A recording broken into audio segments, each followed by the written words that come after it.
À la une de cette édition, la lecture de l'Alliance des jeunes pour l'indépendance et la République sur la situation nationale, sécurité, défiance de l'autorité de l'État, crise sanitaire, toutes les questions ou presque sont passées à la loupe de l'Agir, un parti qui reconnaît certes des difficultés mais garde espoir. Lutte contre la malnutrition et le retard de croissance des enfants, des parlementaires en ordre de bataille. Des engagements avaient été pris en 2017 pour accélérer la lutte. Que sont-ils devenus? Éléments de réponse dans quelques instants. Les émissions mondiales de gaz à effet de serre en passe de connaître leur plus forte baisse depuis la Seconde Guerre mondiale, une baisse engendrée par la pandémie du coronavirus. Début avril, au plus fort du confinement pour endiguer la pandémie, une réduction de 17% de la pollution mondiale au CO2 a été enregistrée. Merci de nous recevoir à chez vous. Avant de développer ces titres, ce communiqué de l'état-major général des armées suite à une opération antiterroriste menée depuis quelques jours dans la COSI par les Garci. Le groupe d'action rapide surveillance et intervention, un assaut a été lancé ce 19 mai 2020 contre 2 bases terroristes dans la localité de Waribéré à une quarantaine de kilomètres de Barani. Cette attaque surprise a causé d'énormes pertes côté ennemi avec notamment 47 terroristes abattus et d'importantes quantités de matériel détruit ou saisi.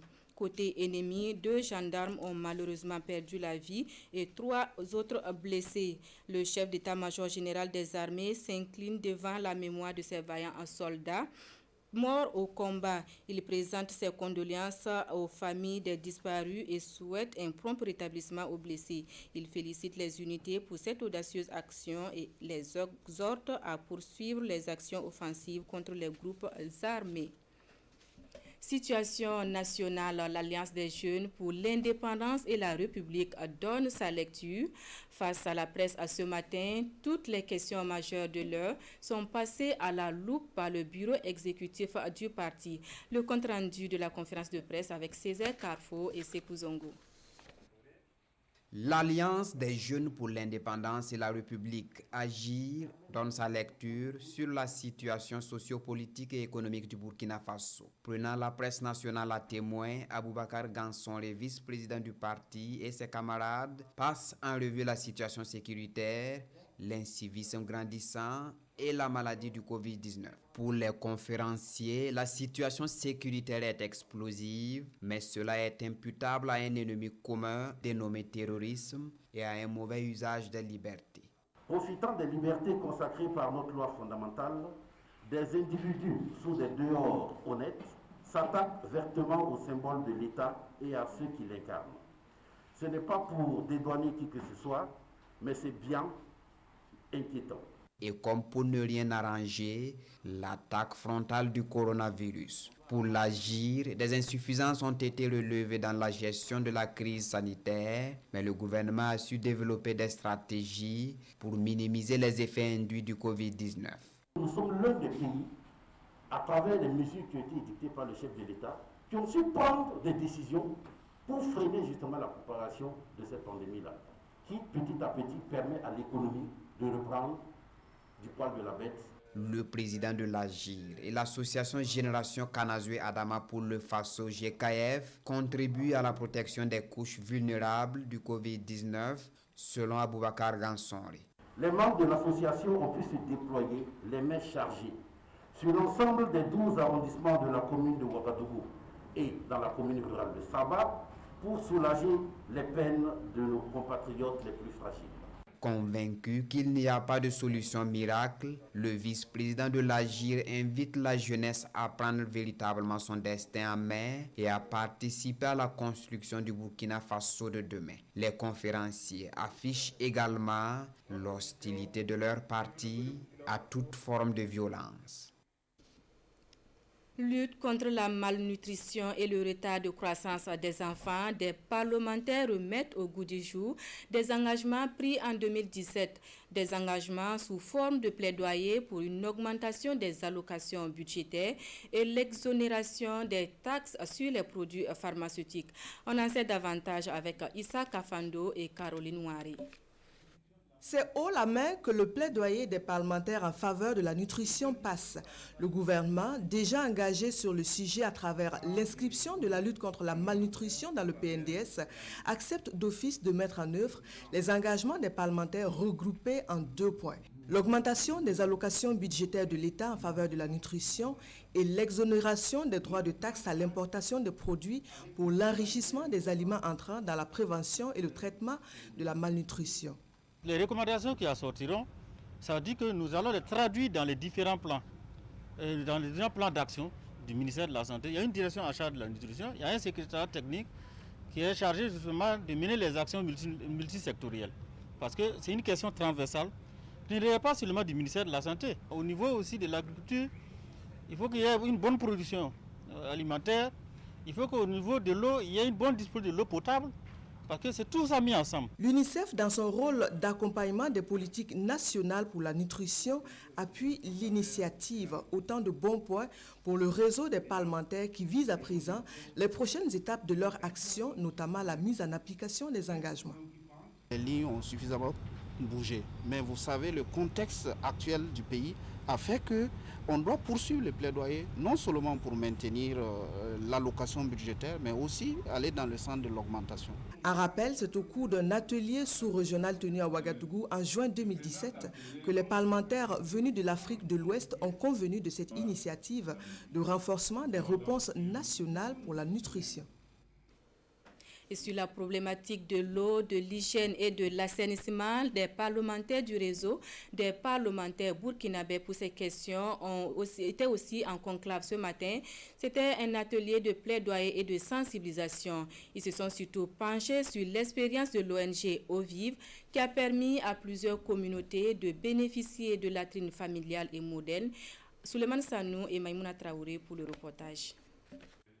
Plaidoyer et sensibilisation des populations sur le développement endogène dans le secteur de l'eau et l'assainissement, le réseau des parlementaires burkinabés pour l'eau potable, l'hygiène et l'assainissement RIFA s'inspire de l'expérience de l'ONG Eau Vive qui a conduit avec succès un projet de réalisation de latrines dans la province du Passouri. Nous avons mis en place, concernant l'eau potable, un dispositif qui a permis aujourd'hui aux populations de prendre en charge à travers la mobilisation de ressources financières, en charge donc leurs services d'eau potable et mettre également en place un mécanisme de suivi et d'entretien des ouvrages hydrauliques.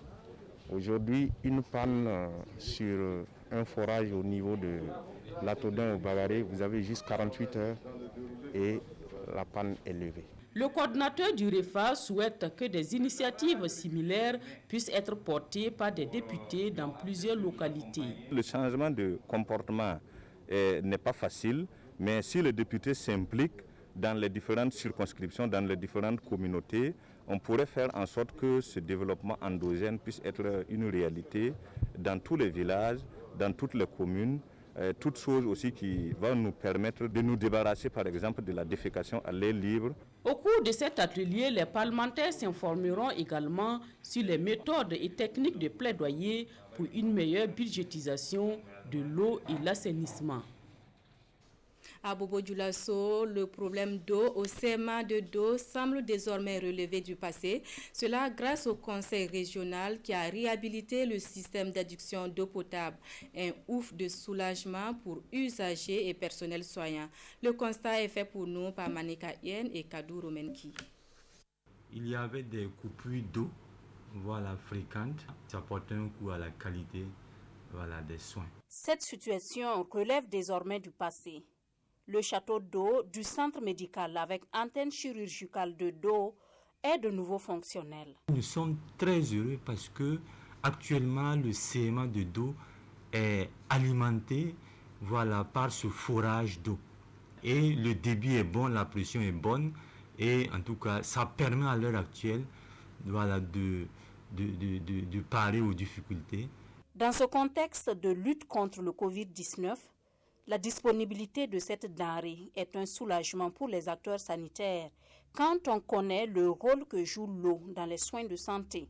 Moi, je suis au niveau des urgences, il y a des malades qui arrivent comateux, qui peut-être ont vomi. Pour leur prise en charge, quand il n'y a pas d'eau à côté, c'est difficile. Pour se faire opérer, par exemple, les gens étaient obligés de prendre des kits, voilà, pour permettre aux agents de pouvoir se laver les mains. Donc, c'est aussi un ouf pour eux tous. Réhabilité par le Conseil régional des Hauts-Bassins suite à un plaidoyer des responsables de ce centre de santé, c'est un système d'adduction d'eau potable simplifié qui est maintenant à la disposition du CMA de Do. C'est une source de 12 mètres cubes d'eau. D'après les techniciens, c'est une source importante, voilà, qui en tout cas peut nous alimenter pendant des années et des années. Donc déjà ce que moi je peux dire, c'est l'entretien, la maintenance de cet ouvrage. Et je pense que nos partenaires vont nous accompagner toujours dans ce cadre-là. Les travaux d'aménagement de ce forage ont démarré en 2019. Leur lenteur avait entraîné un arrêt de travail de 72 heures des agents du CEMA en fin avril dernier. Riposte contre le Covid-19, les équipes d'intervention rapide des Hauts-Bassins sont à l'école des bonnes pratiques. La formation de 5 jours organisée avec l'appui de l'Union européenne vise une meilleure prise en charge des patients. De Bobo Dioulasso, le reportage de Lamine Karantao et Ali Traoré. Ils sont tous membres des équipes d'intervention rapide contre la maladie à coronavirus dans la ville de Bobo Dioulasso. Pour être plus efficaces sur le terrain, afin de prendre au mieux en charge les patients, ils reçoivent ici une formation de 5 jours. C'est le premier élément de la chaîne dans cette lutte contre la pandémie. C'est vrai qu'on peut dire que c'est une formation qui vient un peu tard, mais on peut vous rassurer que c'est une formation d'actualité et que même au-delà de la pandémie au Covid-19, c'est les équipes qui seront outillées, seront aptes à mener toutes sortes d'investigations, quelle que soit la maladie, sur le terrain. Aux côtés de la Direction régionale de la santé, on retrouve l'Union européenne qui apporte son soutien pour lutter contre le Covid-19.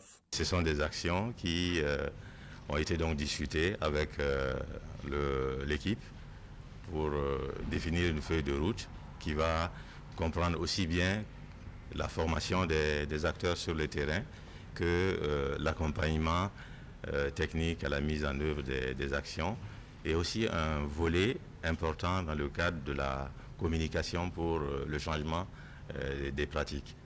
Et c'est un montant cumulé de l'ordre de 246 millions de francs CFA qui ont été débloqués à cette fin. En plus des Hauts-Bassins, cette formation va concerner les autres régions du Burkina Faso et à terme 300 équipes d'intervention rapide des districts sanitaires, 120 agents des points d'entrée et 70 agents des CHR et CHU seront touchés.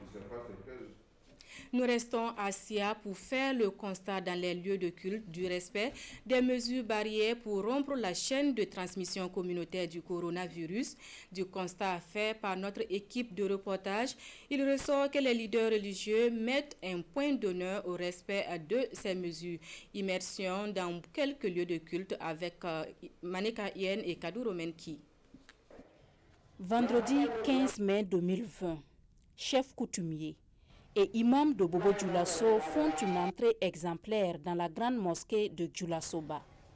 Un exemple de bonne conduite vis-à-vis des mesures barrières en ces temps de Covid-19. Même dans nos rencontres religieuses, si tu ne portes pas ce cache-nez, tu ne peux pas avoir accès à la salle. Et pour ce qui est aussi de lavage des mains aussi, je peux dire ça aussi c'est respecté. Mais pour ce qui est le respect maintenant des 1 mètre, c'est ce qui n'est pas facile. La religion musulmane qui demande, alors pour prier, il faut être toujours serré. Il paraît qu'il y a d'autres qui disent même que s'il y a un peu de trou là, que ça permet au Satan de pénétrer parmi vous. Ça, c'est une question de maladie. Je crois que si on fait ça même, Dieu même va nous tolérer. À situation particulière, disposition particulière. Ce dimanche, le respect des gestes barrières est la règle d'or dans ces églises visitées. Impossible d'accéder au lieu sans se laisser guider par ses agents. Leur rôle, orienter les fidèles vers les kits de lavage de mains. Ils ont aussi pour tâche de veiller au respect de la distanciation.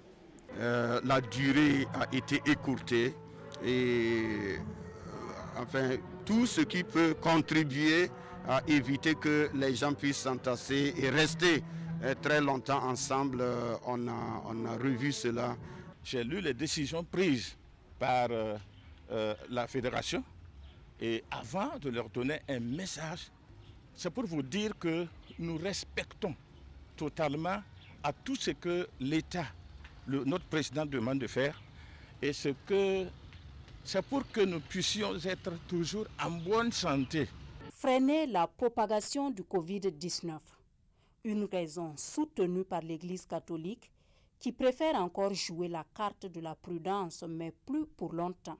Nous avons attendu que notre hiérarchie nous donne des consignes. Et selon ces consignes, c'est à partir de l'Ascension que nous réadmettons le public au culte. Une ouverture qui se fera dans le respect des gestes barrières contre le Covid-19, rassure le curé de la paroisse Notre-Dame de Lourdes de Bobo-Dioulasso. Direction Fada dans la région de l'Est où l'ONG AFD Bouyaba célèbre ses 25 ans d'existence, une commémoration sur fond de lutte contre la pandémie du coronavirus. Comme contribution, l'ONG a remis des kits de protection, de lavage de mains, mais aussi des vivres à 25 associations féminines de la région de l'Est. Le compte-rendu de Presley Kemtoro et Ibrahim Sanou. L'ONG AFD Bouyaba a 25 ans. Un anniversaire célébré dans un contexte de Covid-19. L'ONG l'a voulu symbolique. C'est pourquoi elle procède ici à un don de kits de protection composé de lave-mains, de savons liquides et de gel hydroalcoolique, en plus d'un sac de riz. C'est l'action de solidarité. Comme ça fait aussi par coïncidence nos 25e années. Et on s'est dit que dans la région, c'est vrai que le Covid, il est néant, il n'existe pas dans la province. Mais nous avons un rôle d'information, de sensibilisation et de changement de comportement. Et nous savons que si nous réussissons ce pari avec notre État, le gouvernement, nous allons apporter un changement en ce qui est de notre population. Ce sont au total une vingtaine d'associations et d'organisations féminines qui en sont bénéficiaires. En tout cas, ça va nous servir beaucoup parce que déjà que beaucoup de gens connaissent qu'on doit laver les mains pour entrer dans le marché, on doit laver les mains pour entrer chez toi. Si tu sors, tu vas laver tes mains, tu vas couvrir ta bouche. Je voudrais remercier l'ONG Bouyaba pour ses gestes et inviter également les autres ONG à imiter l'ONG. La valeur totale de ces dons est estimée à plus de 1 500 000 francs CFA. L'ONG intervient dans les régions de l'Est, du Sud-Ouest et du Centre. Elle œuvre entre autres pour l'amélioration du statut socio-économique de la femme à travers les activités génératrices de revenus. Dans la riposte contre le Covid-19, les anciens étudiants de l'université Joseph Kizerbo jouent également leur partition aux responsables de l'université d'origine promotion 2099-2004 à faire don de dispositifs de lavage de mains et de savon. Un geste salué par la présidence de l'université, nous dit Vincent Kendribiogo. C'est le centre d'une même promotion d'étudiants en sociologie de 1999 à 2004 à l'université Joseph Kizerbo de Ouagadougou. Aujourd'hui, en poste dans différentes administrations publiques et privées, ces anciens étudiants retournent dans leur université pour faire un don. Des équipements de lavage de mains, du savon liquide et des cache-nez, bref, du matériel de prévention du Covid-19 remis pour les besoins d'hygiène au sein de l'université. Vu que nous tous on a fait l'université ici, on connaît à peu près quelles sont les conditions. On s'est dit ça fait toujours plaisir que quelqu'un vous tende la main. Le groupe dans son ensemble, je pense qu'on compte tout au plus 150 étudiants. On s'est dit qu'il fallait effectivement revoir et tendre la main à nos petits frères et nos petites sœurs dans cette situation de crise. L'acte est historique et salutaire, dira le président de l'université qui a réceptionné le don. En tant que président d'université, avec mon staff, c'est un sentiment de satisfaction parce qu'ils ont pensé que l'État les a soutenus pour faire des études. Et en retour, ils viennent soutenir les institutions publiques. Ce retour à la maison intervient au moment où la présidence de l'université cherche à regrouper l'ensemble des étudiants de la première université du Burkina. Professeur Abiou Cissé a alors souhaité que ce regroupement soit l'embryon d'une future association des alumni de l'université Joseph Kizerbo. Le coronavirus aura eu comme effet positif la réduction des émissions mondiales de gaz à effet de serre. Une baisse de 17% de la pollution mondiale au CO2 a été enregistrée début avril au plus fort du confinement pour endiguer la pandémie, une première depuis la Seconde Guerre mondiale. Les émissions mondiales de gaz à effet de serre sont en passe de connaître leur plus forte baisse annuelle depuis la Seconde Guerre mondiale. Début avril, au plus fort des confinements imposés pour enrayer le Covid-19, une réduction de 17% de la pollution mondiale au CO2 a ainsi été enregistrée. Mais les experts avertissent, cette baisse spectaculaire n'est qu'une goutte d'eau dans l'océan et aura peu d'influence sur le réchauffement climatique. L'augmentation de la température d'environ 1 degré par rapport au niveau pré-industriel est due aux émissions des 100 à 200 dernières années. Réduire les émissions sur un an ne changera pas grand-chose à la température moyenne. Si nous voulons réduire les émissions de gaz à effet de serre, nous devons les ramener à zéro. Si la baisse a été aussi importante, c'est avant tout grâce à la réduction drastique du nombre de voitures en circulation sur la planète. À mesure que les gens retournent au travail, le trafic se densifie à nouveau et les experts craignent que cela entraîne des émissions de CO2 encore plus élevées qu'avant la crise. Si les gouvernements ne placent pas les questions environnementales au cœur des plans de relance, ils ne pourront pas éviter le réchauffement d'1,8 degré qu'ils tentent d'éviter. Certaines de ces restrictions que nous pourrions maintenir et qui pourraient même être un avantage pour certains d'entre nous, nous pouvons continuer à faire certaines choses à distance pour aider à réduire les émissions sans trop affecter nos vies. Nous devons pouvoir rendre visite à notre grand-mère ou prendre un café avec nos amis.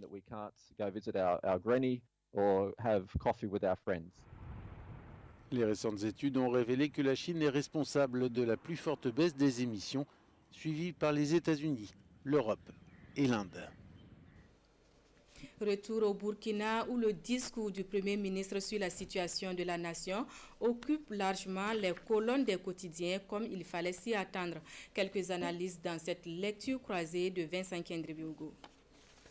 2019, Annus Horribilis pour les Burkinabés, c'est le titre de Aujourd'hui au Faso à propos du discours sur la situation de la nation du Premier ministre. Une année incontestablement difficile et le chef de gouvernement le reconnaît.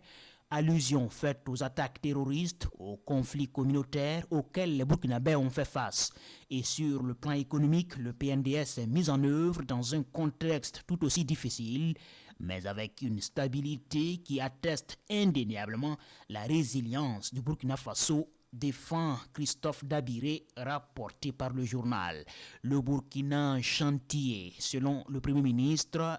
La une de Sidouaya, construction de nouveaux centres de santé, normalisation ou relèvement du niveau des plateaux techniques, réalisation de forages pour les besoins d'eau potable, ce sont autant d'acquis défendus par le Premier ministre. Sans oublier la construction de salles de classe, le développement du secteur de l'énergie avec un accroissement de la production nationale qui vient renforcer les interconnexions avec les pays voisins, ce qui a permis de limiter les délestages en 2019. Les signaux sont donc positifs, mais cachent mal les nombreux défis. C'est la une du journal Le Pays. De l'exposé du Premier ministre, Le Pays retient que la situation est sous contrôle malgré les difficultés. 5,7% de taux de croissance, un léger recul par rapport à 2018, mais reste parmi les plus élevés de la sous-région, relève le journal. Mieux, l'afflux des investissements directs étrangers est en légère hausse. Les décaissements au titre des acquis budgétaires ont atteint 192 milliards de francs CFA, représentant un taux de plus de 93%. Le vrai problème se situe au niveau sécuritaire, la fronde sociale et aujourd'hui crise sanitaire, tout un concours de circonstances qui handicapent les efforts du gouvernement pour satisfaire les Burkinabés. En définitive, le Burkina vit, courte phrase dans le discours du chef de gouvernement par lequel le quotidien le résume. Et c'est aussi la destination à ne pas manquer, titre l'observateur Palga, même si le pays fait face à de nombreuses adversités. Je reprends pour vous ce communiqué de l'état-major général des armées suite à une opération antiterroriste menée depuis quelques jours dans la COSI par les GARCI, groupe d'action rapide, surveillance et intervention. Un assaut a été lancé ce 19 mai 2020 contre 2 bases terroristes dans la localité de Waribéré à une quarantaine de kilomètres de Barani. Cette attaque surprise a causé d'énormes pertes côté ennemi, avec notamment 47 terroristes abattus et d'importantes quantités de matériel détruit ou saisi. Côté ami, 2 gendarmes ont malheureusement perdu la vie et 3 autres blessés. Le chef d'état-major général des armées s'incline devant la mémoire de ces vaillants soldats morts au combat. Il présente ses sincères condoléances aux familles des disparus et souhaite un prompt rétablissement aux blessés. Il félicite les unités pour cette audacieuse action et les exhorte à poursuivre les actions offensives contre les groupes armés à terroristes. Ainsi prend fin ce journal. Merci à vous qui l'avez suivi. L'information revient dans quelques instants avec nos confrères des langues nationales. Bonne suite de programme sur la télévision du Burkina.